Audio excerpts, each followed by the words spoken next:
So या लेक्चरला आपण आपलं DMEचं सेकंड चॅप्टर स्टार्ट करूया. याचं नाव आहे डिझाईन कन्सिडरेशन.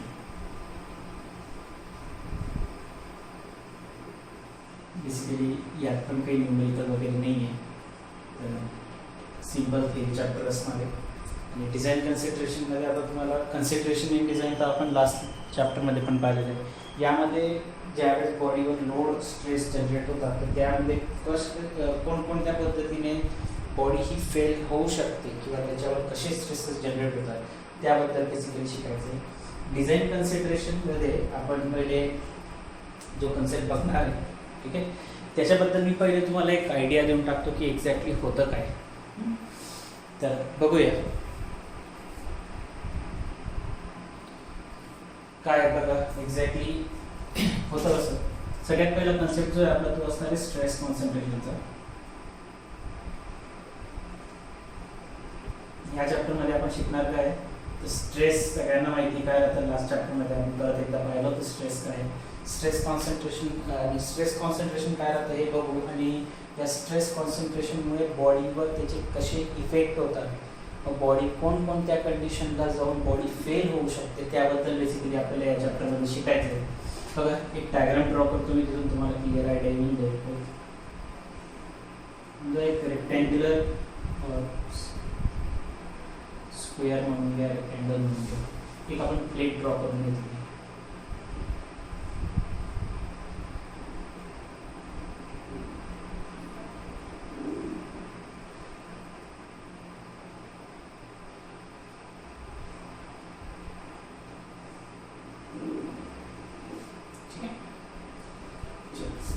तर इमॅजिन होतं आहे, दिसतं आहे व्यवस्थित, ओके थोडंफार ओके.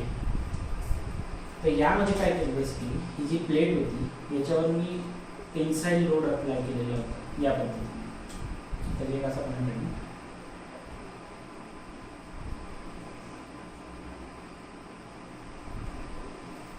इकडचा जो सरफेस आहे हा आणि इकडचा एक सरफेस आहे. तर इकडच्या साईडला बेसिकली समजा आपण जर स्ट्रेस जनरेट केला होता वर फोर्स अप्लाय केला होता किती टी, आणि फोर्स अप्लाय केला त्याच्या पर्टिक्युलर एका क्रॉस सेक्शन एरियावर, आणि त्या क्रॉस सेक्शन एरियावर जो आपण फोर्स अप्लाय केला आहे त्याच्यामुळे आपल्याला माहिती बॉडीमध्ये काय जनरेट होतं, स्ट्रेस जनरेट होतो. कसा जनरेट होतो स्ट्रेस बेसिकली लिनियर डायरेक्शनला, और असं म्हणून की along the direction of the force stress generate होतो. तर या because of the application of these two forces इथं या पद्धतीने स्ट्रेस जनरेट होतो. बेसिकली मी असं म्हणू शकतो की या स्ट्रेसच्या लाईन्स करेक्ट आहे ना, यात कोणाला काही डाऊट नसला पाहिजे. जसं तुम्ही त्या बॉडीवर फोर्स अप्लाय कराल त्यानुसार त्या बॉडीमध्ये स्ट्रेस जनरेट होणार. आता काय केलं मी, हे तर आपण पहिले पण शिकलेलं आहे ना, आधी बायएक्सियल ट्रायएक्सियल स्ट्रेस सिस्टीम हे तुम्हाला ओळखता येईल. बायएक्सियलचा अर्थ काय राहतो, 2 ॲक्सिसवर, ट्रायएक्सियलचा अर्थ काय राहतो, 3 ॲक्सिस, ठीक, आणि युनिॲक्सियलचा अर्थ राहतो सिंगल ॲक्सिस. हे किती ॲक्सिसवर अप्लाय होतोय, सिंगल ॲक्सिसवर ना हॉरिझॉन्टल ॲक्सिसवर अप्लाय होतोय. हा युनिॲक्सियल स्ट्रेस आहे. मी काय केलं आता, हे सगळं तर ठीक आहे. तर या बॉडीमध्ये मध्ये सेंटरला एक होल क्रिएट करून दिला आहे. या बॉडीच्या मध्ये सेंटरला एक होल क्रिएट करून दिला आहे.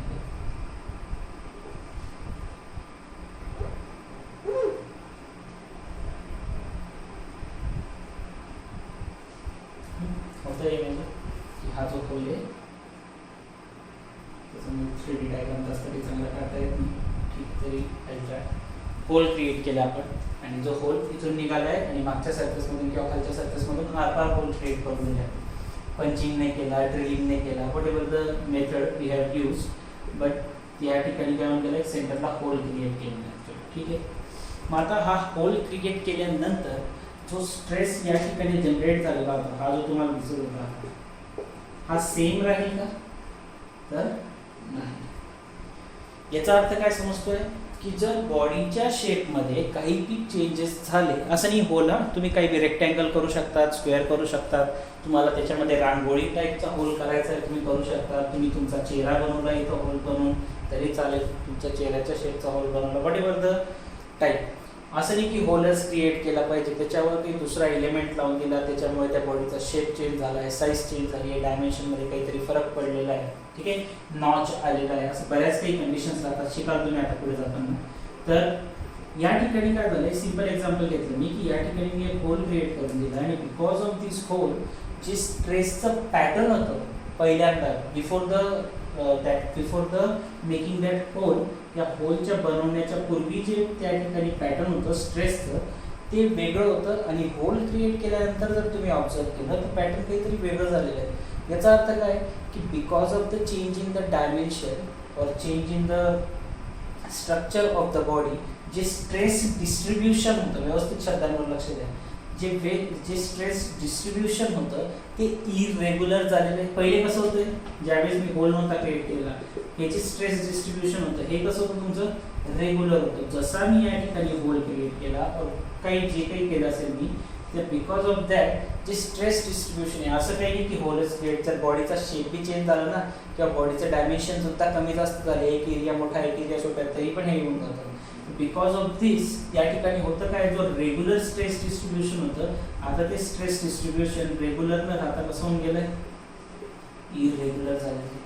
आता इरेग्युलर कसं होतं हे समजण्यासाठी ना मी तुम्हाला एक इंटरेस्टिंग गोष्ट दाखवतो, पण फक्त ते डायग्राम जर ड्रॉ करता आले तुम्हाला एकदम आयडिया येईल याचं काय होतं. ओके, सो स्ट्रेस अप्लाय करतोय आपण. ठीक आहे, स्ट्रेस अप्लाय केल्यामुळे काय होईल, हा इकडचा भाग, हा जो तुम्ही स्ट्रेस अप्लाय करताय हा काय करेल, आता इकडच्या पोर्शनला या साईडला खेचणार आहे आणि हा जो इकडच्या साईडचा फोर्स अप्लाय होतोय हा इकडच्या पोर्शनला या साईडला खेचतो. तर मी असं समजून घेऊ की हा लेट्स से हा होल मधून ब्रेक झाला. आता इमॅजिन करा तुमची पूर्ण एक बॉडी आहे किंवा हा पूर्ण एक मार्कर आहे, याच्यामध्ये जर होल क्रिएट करून दिला तर या मार्करची जी स्ट्रेंथ होती ना, मार्करमध्ये जेवढी अपोज करण्याची ताकद होती ती तेवढी राहील का पहिले इतकी नाही राहणार, कारण मध्ये एक होल क्रिएट होऊन गेला आणि त्या होलमुळे काय होऊन जातं, नॉच लक्षात आहे का तुमच्या, सॉरी नॉच म्हणतो मी, नेक लक्षात आहे. ज्यावेळेस आपण तो कर्व शिकलो होतो डक्टाईल मटेरियलसाठी ना, असं काहीतरी प्लास्टिक फ्लो बिगिन्स आणि मॅक्सिमम स्ट्रेसवर काय फॉर्म व्हायचं, नेक. तर ही जी दोरी होती या दोरीमध्ये इथे एक छोटासा कट पडून जायचा. त्याच्यानंतर मी तुम्हाला काय सांगितलं होतं की जेवढा स्ट्रेस ॲक्च्युली त्या बॉडीला ब्रेक होण्यासाठी लागतो त्याच्यापेक्षा सुद्धा कमी स्ट्रेसवर बॉडी ब्रेक होऊन जाते. का बरं, because of this neck formation. काय झालं होतं म्हणजे हा जर तुमचं समजा पूर्ण ही बॉडी होती, इथं छोटासा होल किंवा कट पडल्यामुळे क्रॅक आल्यामुळे बॉडीची जी स्ट्रेंथ राहते, बॉडीची जी कॅपॅसिटी होती लोड होल्ड करून ठेवण्याची तेवढी पण राहत नाही. जेवढी त्याची ॲक्च्युअल कॅपॅसिटी होती त्या कॅपॅसिटीपेक्षा कमी स्ट्रेसवर सुद्धा बॉडी ब्रेक होते असं सांगितलं होतं, तेच इथं अप्लाय करा. आता काय झालं, एवढा मोठा होल क्रिएट करून दिला मी या ठिकाणी. आता होल क्रिएट केल्यामुळे ही जी स्ट्रेस सस्टेन करण्याची बॉडीची कॅपॅसिटी होती ही तेवढी राहणार आहे का, नाही. मी आताच सांगितलं की जो स्ट्रेस डिस्ट्रीब्युशनचा पॅटर्न राहतो तो आता रेग्युलर राहत नाही, तो इरेग्युलर बनून राहतो. आणि ते स्ट्रेस डिस्ट्रीब्युशन कसं होतं ते बघा, आता मी डायग्राम ड्रॉ करायचा प्रयत्न करतो. होणार काय की हे दोन्ही ज्यावेळेस एक दुसऱ्याला इथून खेचतील, मधून एक लेट्स से की मधून तो ब्रेक होणार आहे, तर एक साईड ड्रॉ करू आपण कोणती तरी, दुसरी इन्क्लाइन काढतो त्यामुळे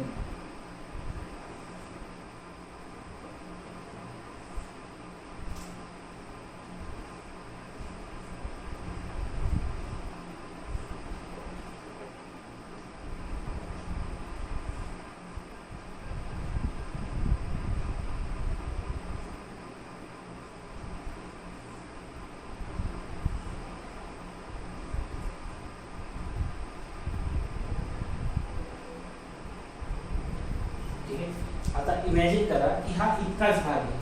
ठीक आहे, हा इकडचा भाग मी ड्रॉ करत आहे, मी फक्त इकडचा हाफ पोर्शन ड्रॉ करतोय.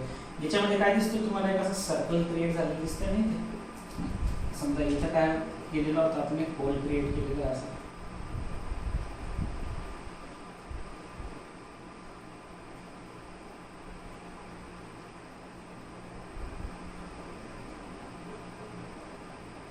जमून गेली वाटते डायग्राम.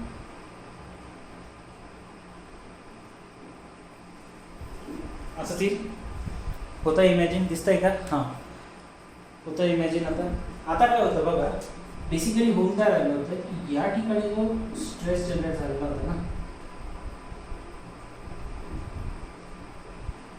या पोर्शनवर, इथला स्ट्रेस तर तसाच आहे आणि तो या ठिकाणी जो डिस्ट्रीब्यूट झालेला तुमचा लोड राहील, याची बॉडी या ठिकाणी तुमचं स्ट्रेस डिस्ट्रीब्युशन जे आहे ते ओके होतं इथपर्यंत. पण हा जो पोर्शन आहे ज्या ठिकाणी होल क्रिएट झालेला आहे तिथं काय होऊन जातं बघा. आता ही बॉडी ब्रेक होण्याच्या पूर्वीची कंडिशन इमॅजिन करा. इकडची साईड पण खेचली जाते, इकडची साईड पण खेचली जाते, इकडची साईड जी खेचली जाते त्याच्यामुळे याच्यावर हा जो पोर्शन आहे इकडे लोड ऍक्ट होईल ना. कोणता पोर्शन म्हणतोय मी? हा मधला तर काही चाललाच गेलेला आहे, इथं काही हायच नाही. तर इथून इथपर्यंतचा जो भाग आहे म्हणजे हा इकडचा हा पोर्शन म्हणतोय, ठीक आहे. तर या पोर्शनवर सुद्धा स्ट्रेस अप्लाय होऊन राहिला होता या साईडला. आणि लोड तुम्ही चेंज करत होते का? नाही. जो अमाउंट ऑफ स्ट्रेस अप्लाइड होता तो आपण ॲज इट इज ठेवलेला आहे, ठीक आहे. जो अमाउंट ऑफ स्ट्रेस अप्लाइड आहे किंवा अमाउंट ऑफ लोड अप्लाइड तो ॲज इट इज राहतो. पण या ठिकाणी सगळ्यात महत्त्वाचा जो चेंज येतो तो काय राहतो बघा. ज्या ठिकाणी बॉडी ब्रेक झालेली राहते त्या ठिकाणी जर तुम्ही व्यवस्थित ऑब्झर्व केलं, आता याला थोडंसं आपण मस्तपैकी ड्रॉ करूया. जसं जसं तुम्ही ते ज्या ठिकाणी बॉडीचं ब्रेकिंग झालेलं आहे त्या ठिकाणी येत राहतात, त्याच्या जवळपास पोहोचतात, तर तुम्हाला एक गोष्ट ऑब्झर्व करायला भेटते काय की तितकाच स्ट्रेस तुम्ही अप्लाय करताय. पण जसं जसं तुम्ही ती बॉडी ज्या ठिकाणी ब्रेक झालेली ना किंवा ज्या ठिकाणी त्याला होल क्रिएट केला गेलेला आहे त्याच्या जितके जवळ जाल तसं तुम्हाला ऑब्झर्व करायला भेटतं की स्ट्रेसची व्हॅल्यू त्या ठिकाणी इन्क्रीज होत चालली. म्हणजे हा जो ग्राफ आहे ना असा याला आहे ना सॉमच्या भाषेमध्ये UDL म्हणतात. ते तुम्ही शिकलेले नाहीये, तुम्ही फक्त UDL शिकले होते ना, तुम्ही युनिफॉर्मली डिस्ट्रीब्युटेड लोड शिकले. हा जो लोड राहतो ना याला म्हटलं जातं युनिफॉर्मली व्हॅरिंग लोड. हे इथं राहतं, येईल तुम्हाला, तुम्ही जर डिग्री कराल तर सॉममध्ये येईल युनिफॉर्मली व्हॅरिंग लोड. तर या ठिकाणी झालं काय की because of this hole, because of this particular change in the dimension or the hole म्हणून घ्या किंवा स्क्वेअर कट म्हणून घ्या किंवा क्रॅक म्हणून घ्या, याच्यामुळे होतं काय की जो स्ट्रेस त्या पर्टिक्युलर क्रॉस सेक्शनवर ऍक्ट होऊन राहिला आहे तो जास्त आहे ॲज कम्पेअर टू द जसं पहिले होतं. पहिलीची जी कंडिशन होती याच्यामध्ये सगळं स्ट्रेस डिस्ट्रीब्युशन जे होतं ते कसं होऊन राहिलं होतं इरेग्युलर. आता इथं रेग्युलर राहिलंय का? इमॅजिन होत आहे तुम्हाला या डायग्रामवरून की स्ट्रेसची व्हॅल्यू जी आहे जसं जसं मी त्या होलच्या दिशेने जवळजवळ चालू आहे तशी स्ट्रेसची व्हॅल्यू जी ती इन्क्रीज होत चालली. बघा कर्व कसा येतोय, इन्क्रीजिंग येतोय ना या साईडला, इन्क्रीजिंग स्ट्रेस काय होत चाललेला आहे, वाढत चाललेला आहे. तर मग हे जे irregular distribution of the stress राहतं ना, कशामुळे झालं irregular distribution? Because of this hole, because of the irregularity in the shape. जे टेक्निकल वर्ड्स यूज केले जातात ते मी सांगतोय मी तुम्हाला. इथं मी तुम्हाला सिंपल भाषेमध्ये सांगून दिलं की होलमुळे होतंय, पण हो तिथं लिहिणार का because of the making of hole? नाही, तिथं काय शब्द वापरायचे? This irregularity in the stress distribution is created because of the irregular shape of the body, and because of this irregular shape किंवा the change in shape त्यामुळे काय होतंय की स्ट्रेस डिस्ट्रीब्युशन जे आहे ते इरेग्युलर झालं आणि काही पर्टिक्युलर पॉईंटवर जास्त स्ट्रेस ऍक्ट होतोय, काही पर्टिक्युलर पॉईंटवर सेम स्ट्रेस ऍक्ट होतोय किंवा नॉर्मल स्ट्रेस ऍक्ट होतोय. ठीक, this pattern is called the stress concentration. याला काय म्हटलं जातं? स्ट्रेस कॉन्सन्ट्रेशन असं म्हटलं जातं. एक याचं कॉमन एक्झाम्पल जे आहे ना ते असं घेतलं जातं बघा. हे तर मी जरा स्वतःचा हुशारपणा दाखवण्यासाठी केलं तुम्हाला की असं दाखवत होतं मी माझ्याकडे किती टॅलेंट आहे, असं काही नाही आहे, असं काही जास्त हुशार नाही मी. पण एक सांगत होतो तुम्हाला ह्या डायग्रामवरून फायदा काय होतो की समजायला सोपं जातं की ॲक्च्युली स्ट्रेस का वाटतो. एक अजून डायग्राम सांगतो मी बघा. याची जी मोस्ट कॉमन डायग्राम जी मोस्ट ऑफ दी टेक्स्टबुकमध्ये बी दिलेली जाते आणि कदाचित कॉलेजमध्ये बी तुम्हाला ही शिकवली वाटतं. पाईप ड्रॉ करतात ते एक असा.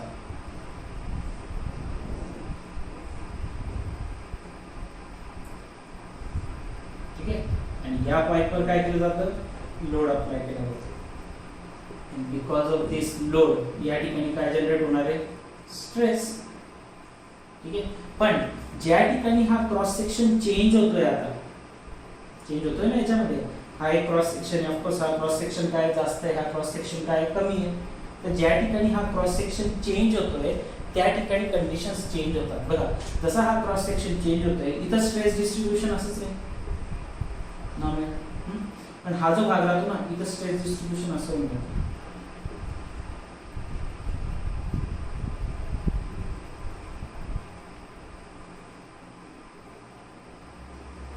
पाहिजे तर अजून 2-4 लाईन ऍड करू शकता. होतं काय बघा, ज्या ठिकाणी हा क्रॉस सेक्शन एरिया एक्झॅक्ट ज्या पॉइंटवर चेंज व्हायला लागला त्या पॉइंटवर स्ट्रेस डिस्ट्रीब्युशनच्या ज्या लाईन्स आहेत त्या एकदम इरेग्युलर होऊन गेल्या, त्यांनी एकदम गर्दी करून टाकली इथे है ना. बाकी तुम्ही समोर बघा रेग्युलर गॅप आहे, इकडे बघा रेग्युलर गॅप आहे, पण हा जो भाग होता जिथं एकदम साईज चेंज होऊन गेली त्याची, तिथं सगळ्या स्ट्रेस डिस्ट्रीब्युशनच्या ज्या लाईन्स होत्या त्या एकदम क्लोज येऊन गेलेल्या आहे ना. म्हणजे याचा अर्थ काय की जो रेग्युलर डिस्ट्रीब्युशन ऑफ स्ट्रेस होतं ते इथं येऊन काय होऊन गेलं, इररेग्युलर होऊन गेलं. जे रेग्युलर डिस्ट्रीब्युशन ऑफ स्ट्रेस होतं ते त्या पॉइंटला जाऊन काय होऊन गेलेलं आहे, इररेग्युलर झालेलं आहे. आणि हे इररेग्युलर डिस्ट्रीब्युशन कोणामुळे आलं, because of the change in the shape of the body, and this irregularity is called as a stress concentration. हे जे स्ट्रेस डिस्ट्रीब्युशन मध्ये चेंजेस बघायला भेटतात आपल्याला अचानकपणे, यालाच काय म्हटलं जातं, मग तुमचं स्ट्रेस कॉन्सन्ट्रेशन असं म्हटलं जातं. आय होप तुम्हाला हा कन्सेप्ट मस्तपैकी समजला असेल. आता आपण याची डेफिनेशन लिहून घेऊ. चला बघूया स्ट्रेस कॉन्सन्ट्रेशनची डेफिनेशन काय. मग बघा, whenever a machine component changes the shape, महत्त्वाचे शब्द आहेत बरं. ज्यावेळेस पण एखाद्या मशीनच्या पार्टचा किंवा कंपोनंटचा शेप चेंज होतोय, ठीक आहे, काय सांगितलं होतं, whenever machine component changes the shape of cross section the simple stresses distribution no longer holds good. याचा अर्थ काय होतो की ज्यावेळेस पण एखाद्या मशीनचा काही शेप किंवा त्याचा एरिया किंवा त्याच्यामध्ये काही चेंजेस झाले तर त्यावेळेस काय होत जातं की जे सिंपल स्ट्रेसेस जसे ऍक्ट होऊन राहिले होते ते पूर्वीसारखे ऍक्ट होत नाही. नो लॉंगर होल्ड्स गुडचा अर्थ काय होतो की ते जसे पहिल्यांदा ऍक्ट होऊन राहिले होते तसे आता परत ऍक्ट होणार नाहीये. And the neighbourhood of the discontinuity, discontinuity म्हणजे ज्या ठिकाणी शेप चेंज झालेला आहे ना त्याला म्हटलं जातं. द नेबरहूड म्हणजे त्याच्या सराउंडिंगचा एरिया, ज्या ठिकाणी बॉडीचा शेप चेंज झालेला आहे त्याच्या नेबर एरिया म्हणजे सराउंडिंगचा area is different, and this irregularity in the stress distribution caused by the abrupt change of form. काय सांगितलंय की ज्यावेळेस बॉडीचा फॉर्म चेंज होतोय, बॉडीचा शेप चेंज होतोय, त्यामुळे ती जे स्ट्रेस डिस्ट्रीब्युशन होतं त्याच्यामध्ये स्ट्रेस डिस्ट्रीब्युशन मध्ये आपल्याला काय बघायला भेटते, आता इरेग्युलॅरिटी बघायला भेटते. कशामध्ये, स्ट्रेस डिस्ट्रीब्युशन मध्ये. आणि ही इरेग्युलॅरिटी जी आपल्याला स्ट्रेस डिस्ट्रीब्युशन मध्ये बघायला भेटली ही कशामुळे बघायला भेटते, because of the abrupt change in the form of the body. बॉडीचा जो शेप होता त्याच्यामध्ये काहीतरी चेंजेस झाले आणि त्या झालेल्या चेंजेसमुळे त्याचं जे स्ट्रेस डिस्ट्रीब्युशन होतं ते इरेग्युलर झालं आहे. And this is called as a stress concentration. पुन्हा एकदा सांगतो बघा, मी काय सांगितलं आतापर्यंत की ज्या वेळेस पण एखाद्या मशीनचा कंपोनंट त्याचा शेप चेंज होतोय, शेप ऑफ क्रॉस सेक्शन, ज्यावेळेस बॉडीचा cross section shape, cross section area म्हणा किंवा शेप म्हणा जो काही चेंज होतोय, बिकॉज ऑफ दॅट जे सिंपल स्ट्रेसेस राहतात, जे सिंपल स्ट्रेसेसचं डिस्ट्रीब्युशन पहिले जसं होतं तसं परत राहत नाही. No longer holds good. And the neighbourhood of the discontinuity, ज्या ठिकाणी बॉडीचा शेप चेंज झाला होता ना त्याचं जे नेबरहूड राहतं ते आता डिफरंटली ऍक्ट होतं, ते डिफरंट होऊन जातं.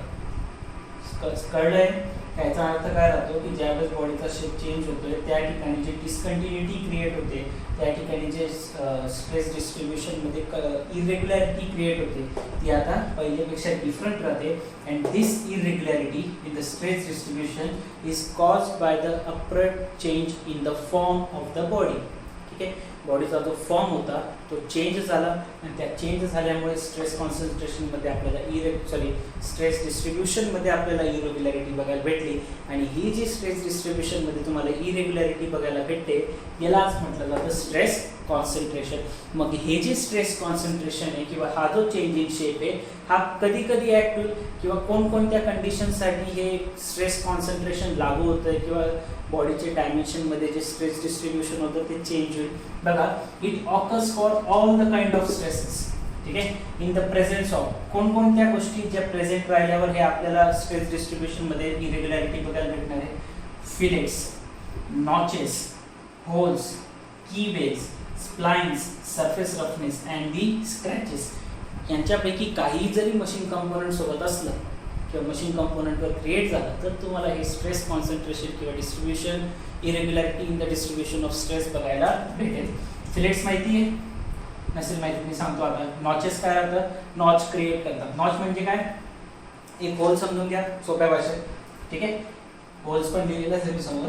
पण नॉचेस म्हणजे काय होतं, छोटासा कट, त्याला नॉच म्हटलं जातं. जसं नेक फॉर्मेशन सांगितलं होतं ना, तसं आता ही दोरी आहे, तर या दोरीला इथं छोटासा कट पडला, याला नॉच म्हटलं जातं. ठीक आहे. नॉच होल्स, आता आपण बॉडीचा पाहिला एक सर्क्युलर होल केला होता, त्याच्यामुळे प्रॉब्लेम होऊ शकतो. कीवेज म्हणजे बेसिकली बॉडीला ओपन क्लोज कर. तुम्ही कीवेज माहिती असेल तुम्हाला, तुम्ही जर याचं लेथ मशीनवर काम केलेलं आहे ना, तर त्या चकला ओपन करण्यासाठी कीचा यूज केला जातो ना, त्याला कीवेज म्हणतात. त्याचे छोटे छोटे होल क्रिएट केले जातात, त्याच्यामुळे सुद्धा हे स्ट्रेस कॉन्सन्ट्रेशन चेंज होऊ शकतं. स्प्लाइन्स भी एक बॉडी राहतं बेसिकली, जसं की एक पार्ट, स्प्लाइन्स भी एक पार्ट राहतो. सरफेस रफनेस आता डिपेंड करतं की सरफेस कसा आहे, तो कुठे काम करतोय त्यानुसार. पण सरफेस रफनेसमुळे सुद्धा आपल्याला ही इरेग्युलॅरिटी बघायला भेटू शकते.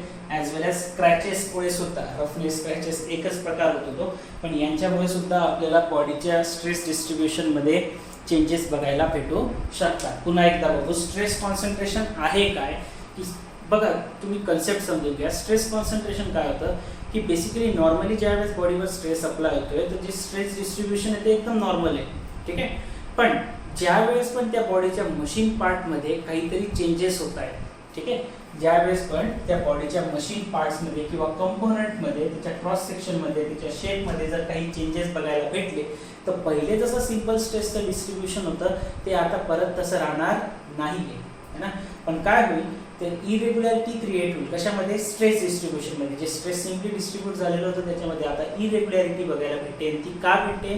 कारण बॉडीचा जो शेप होता तो अब्रप्टली चेंज झालेला आहे, म्हणजे अचानकपणे आणि वेगळाच चेंज झालेला आहे, आणि त्यामुळे बॉडीमध्ये स्ट्रेस डिस्ट्रीब्युशन जे आहे ते इरेग्युलर झालेलं आहे, आणि त्यालाच आपण काय म्हणतोय मग? स्ट्रेस कॉन्सन्ट्रेशन म्हणतोय. ठीक आहे. आणि हे स्ट्रेस कॉन्सन्ट्रेशन कशामुळे क्रिएट होऊ शकतं?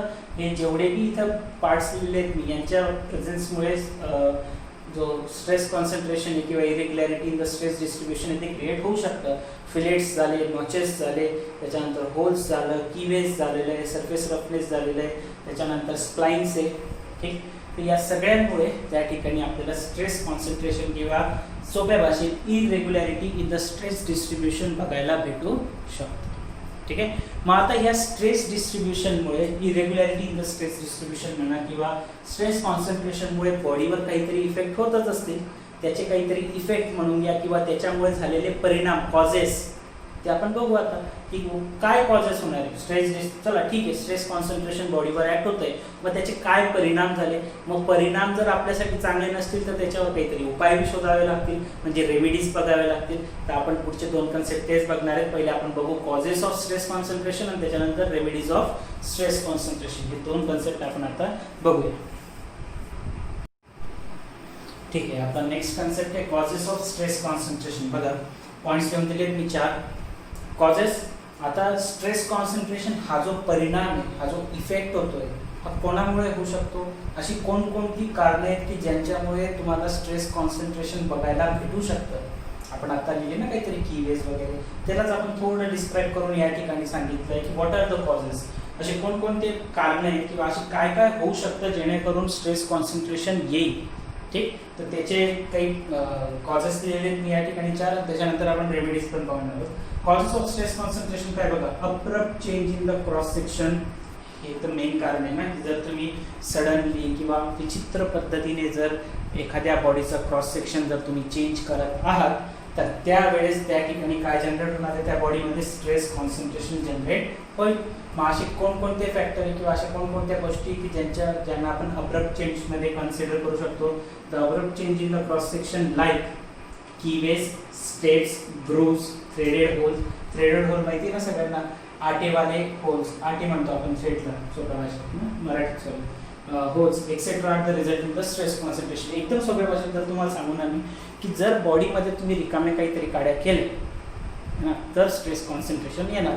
तुम्ही त्याला काहीतरी खड्डा पाडलेलं आहे, काही त्याला स्क्रॅच केलेलं आहे, काही ठिकाणी त्याला ठोकून काढलेलं आहे, व्हॉट एव्हर द रिझन, त्या ठिकाणी मग स्ट्रेस कॉन्सन्ट्रेशन येणार आहे. So abrupt change in the cross section, त्याचा परिणाम, त्याचा जो इफेक्ट आहे तो काय होणार आहे? Ultimately stress concentration. तर जर तुम्ही चेंज इन क्रॉस सेक्शन केलं, abrupt change in cross section केलं, तर तुम्हाला स्ट्रेस कॉन्सन्ट्रेशन बघायला भेटेल. अजून काय होऊ शकतं? सेकंड पॉईंट, जर तुमचा पुअर सरफेस फिनिश, तुम्ही जे काही मशीनिंग प्रोसेस करताय, जर त्याचा सरफेस फिनिशिंग जर त्याची प्रॉपर नसेल, तरी पण काय जनरेट होऊ शकतं, स्ट्रेस कॉन्सन्ट्रेशन जनरेट होऊ शकतं. लिहिलेलं आहे बघा इथं, the surface irregularities also act as a source of stress concentration. सरफेसच्या ज्या इरेग्युलॅरिटी आहे, इरेग्युलर सरफेस कधी बनतो, ज्यावेळेस तुम्ही त्याची फिनिशिंग व्यवस्थित करत नाही. क्लिअर आहे. सरफेस फिनिश जर व्यवस्थित झाले नसेल तर तो सरफेस इरेग्युलरच असतात, आणि जर सरफेस इरेग्युलर क्रिएट झाला तर त्याच्यामुळे सुद्धा तुम्हाला स्ट्रेस कॉन्सन्ट्रेशन बघायला भेटेल. थर्ड पॉईंट आहे तुमचा लोकलाइज्ड लोडिंग. लोकलाइज्ड लोडिंग म्हणजे काय होतं बघा, when load is transmitted through a small area of contact the stress concentration takes place in the vicinity of loaded area. vicinity म्हणजे काय, पॉइंट ऑफ कॉन्टॅक्ट जिथे राहतं त्या ठिकाणी. याचा बेस्ट एक्झाम्पल आहे ना, तुम्ही हे लक्षात ठेवू शकता, cam and follower. Cam follower शिकलेत ना तुम्ही. आपल्याला माहिती आहे की हा फॉलोअर राहतो असा आणि असं काहीतरी कॅम राहतो. ठीक. तर मग कॅम आणि फॉलोअर मध्ये मोस्टली जो पॉइंट ऑफ कॉन्टॅक्ट राहतो तो एकदम कमी राहतो, त्याला आपण विसिनिटी पण म्हणतो. जो पॉइंट ऑफ कॉन्टॅक्ट राहतो तो कमी राहतो, आणि त्या ठिकाणी जे स्ट्रेस जनरेट होत आहेत ते एका छोट्याशा एरियावर जनरेट होत आहेत, है ना. म्हणून त्याला काय म्हटलं जातं, लोकलाइज्ड लोडिंग. छोट्याशा एरियावर जो लोड जनरेट होतोय आणि त्याच्यामुळे जो स्ट्रेस क्रिएट होणार आहे, त्या स्ट्रेसमुळे सुद्धा त्या ठिकाणी स्ट्रेस कॉन्सन्ट्रेशन जनरेट होतंय असं आपण म्हणू शकतोय. बघा, म्हणून काय लिहिलं होतं, when the load is transmitted through small area of contact. दोन बॉडीज मध्ये लोड ट्रान्समिट होतोय, पण तो कसा होतोय, एका छोट्याशा एरिया ऑफ कॉन्टॅक्ट मधून होतोय, तर त्यावेळेस त्या ठिकाणी स्ट्रेस कॉन्सन्ट्रेशन जनरेट होईल. आणि लास्ट कॉज जो आहे स्ट्रेस कॉन्सन्ट्रेशनचा, तो आहे variation in the material properties. ठीक आहे. प्रॉपर्टीज जर तुम्ही चेंज करत असाल तर त्यामुळे सुद्धा स्ट्रेस कॉन्सन्ट्रेशन जनरेट होईल. बघा पुढे लिहिलेलं आहे, the material variations like internal cracks, flaws, air holes, non metallic inclusions and cavities. Cavities म्हणजे होल्सच राहतात. Cavities in the weld act as a source of stress concentration.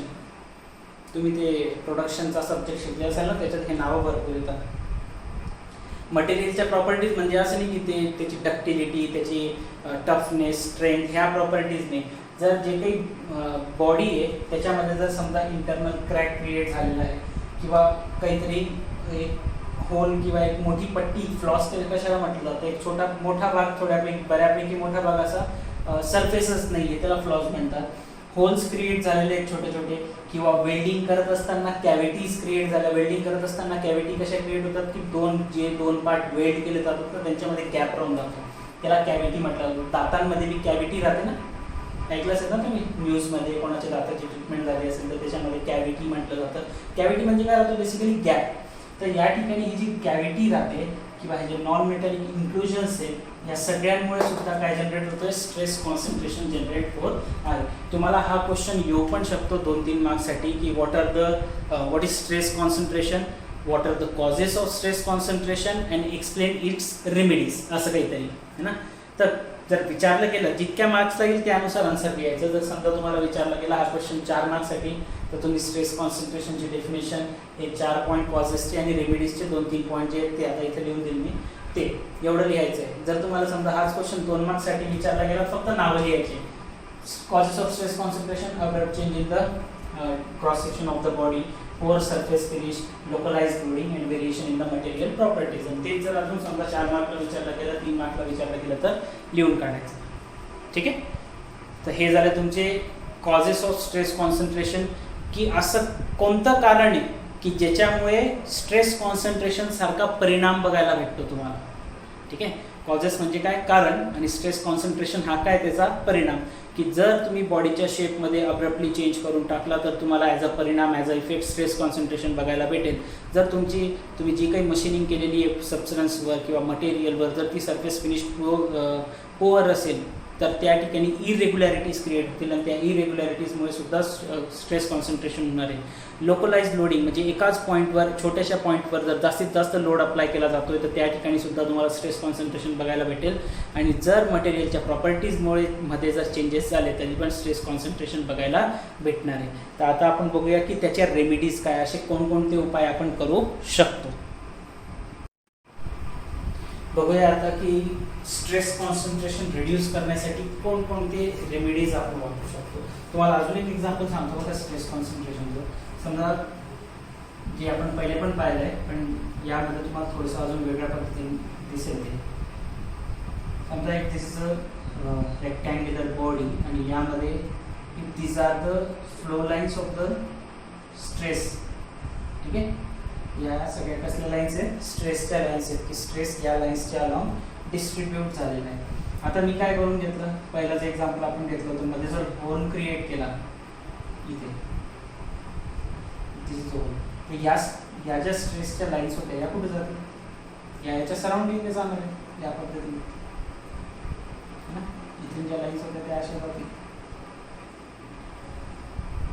तर ज्या ठिकाणी तुम्ही होल क्रिएट केला जातो तिथं त्या लाईन्स काय करतात, बंच करून घेतात, जमा होऊन जातात.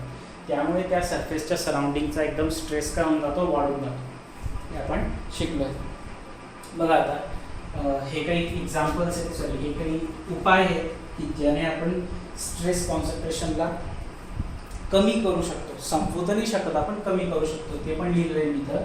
The presence of stress concentration cannot be totally eliminated. पूर्णपणे तुम्ही स्ट्रेस कॉन्सन्ट्रेशनला संपवू शकत नाही, but it can be reduced. So the following are the remedial measures to control the effect of the stress concentration. तर खाली हे 4 पॉइंट्स दिलेले आहेत की ज्याने तुम्ही स्ट्रेस कॉन्सन्ट्रेशनला कमी करू शकता, ते रिड्यूस करू शकता. ठीक आहे, फक्त काय होऊ शकतं, रिड्यूस होऊ शकतं, एलिमिनेट होऊ शकत नाही. ठीक आहे, चला पहिला उपाय बघूया. Provide the additional notches and the holes in the tension member. चलो ठीक आहे. आता बघा, जसं मी ही डायग्राम काढली होती, हा सिलेंडर आहे, या ठिकाणी होल होता, तर याच्या सराउंडिंगला असे एकदम स्ट्रेस कॉन्सन्ट्रेशनच्या लाईन्स जमा होऊन जायचे. आता मी काय करून टाकेल की या एका होलसोबत ॲडिशनल होल क्रिएट करून घेऊ. समजा हा एक होल होता, इकडे एक होल क्रिएट केला, इकडे एक होल केला, तर या ज्या लाईन्स आहेत आता स्ट्रेस कॉन्सन्ट्रेशनच्या त्या अशा जातील. ठीक आहे, अशा जातील ना. तर जी स्ट्रेस कॉन्सन्ट्रेशन एका पर्टिक्युलर पार्टच्या अबाउट एकदम जमा होऊन जायचं, ते आता थोडं डिस्ट्रीब्यूट होऊन गेलं. मी असं म्हणतोय का की स्ट्रेस कॉन्सन्ट्रेशन चाललं गेलं म्हणून नाही, पण स्ट्रेस कॉन्सन्ट्रेशन त्या भागाच्या रिस्पेक्टिव्ह थोडंसं रिड्यूस झालेलं आहे. तर अशाच आपण ॲडिशनल होल्स किंवा नॉचेस क्रिएट करून आपण स्ट्रेस कॉन्सन्ट्रेशनला कमी करू शकतो. मी पाहिजे तर एक डायग्राम टाकून देईल या ठिकाणी, जी टेक्स्टबुकमधली आहे त्याचा स्क्रीनशॉट घेऊन टाकून देईल. तर तुम्ही बघून घ्यायचं आहे की ते कशा पद्धतीने वेगवेगळ्या टाईपचे मेथड्स आहेत ज्याच्याने आपण तुम्ही स्ट्रेस कॉन्सन्ट्रेशन रिड्यूस करू शकता. मी इथं सांगतोच आहे, ही डायग्राम जरी तुम्ही ड्रॉ केली तर चालेल, पण तेवढी प्रॉपर मी करत नाही म्हणून टेक्स्टबुकमधली करा. पुढचं, fillet radius under cutting and notch for the member in the bending. आता ज्यावेळेस बेंडिंग होतं, जसं हा एक रॉड होता, आता आपण हे पण एक्झाम्पल शिकलेलो आहे ना, असं होतं. तर या ठिकाणी पण काय व्हायचं की हा जो पार्ट होता ज्या ठिकाणी बॉडी बेंड होऊन राहिली होती, इथं स्ट्रेस कॉन्सन्ट्रेशनच्या लाईन एकदम भरमार होती, स्ट्रेस कॉन्सन्ट्रेशनच्या लाईन्स है ना, या पद्धतीने. मग याला आपण रिड्यूस करू शकतो. कशाच्या सहाय्याने, फिलेट वापरून. फिलेट काय करतं बेसिकली, तर फिलेटचं काम इतकं सिंपल आहे. फिलेट काय करणार आहे की हा जो शार्प एंड आहे ना, याला शार्पने राहू देणार नाही, तो याला असं बेंड करून टाकेल. झालं फिलेट. ठीक आहे, यालाच काय म्हटलं जातं, फिलेट म्हटलं जातं. मग आता हे जर फिलेट या ठिकाणी तुम्ही क्रिएट करून दिले तर स्ट्रेस कॉन्सन्ट्रेशनच्या ज्या लाईन्स आहेत ते अशा जातील, इक्वली डिस्ट्रीब्यूट होऊन है ना. असे एका ठिकाणी गर्दी करणार आहेत का ते. मग फिलेटचा यूज करून सुद्धा तुम्ही स्ट्रेस कॉन्सन्ट्रेशन काय करू शकले, कमी करू शकले. तरी पण जर अजून जास्त वाटत असेल तुम्हाला की इथं तरी पण स्ट्रेस कॉन्सन्ट्रेशन जास्त होत आहे, तर काय करू शकतात की या सिलेंडरच्या इथे ना नॉचेस क्रिएट करून घेतात किंवा होल्स क्रिएट करतात, असं समजून घ्या. असे होल्स क्रिएट केले जातात जेणेकरून स्ट्रेस कॉन्सन्ट्रेशन अजून काय होऊन जातं, कमी होऊन जातं. कळतंय. जर सिलेंड्रिकल पार्टमध्ये बेंडिंगच्या केसमध्ये असेल तर नॉचेस किंवा फिलेट्सने आपण त्या ठिकाणी स्ट्रेस कॉन्सन्ट्रेशनची जी व्हॅल्यू आहे ती आपण एक्झॅक्टली कमी करू शकतो. Reduction of stress concentration in the threaded member. Threaded बघा, थ्रेडसाठी सांगताय. थ्रेडेडमध्ये कसं होऊन जातं की समजा हा जर तुमचा शाफ्ट आहे,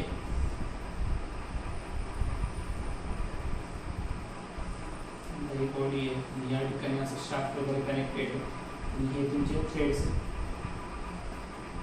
काहीतरी कनेक्ट आपण थ्रेड्स.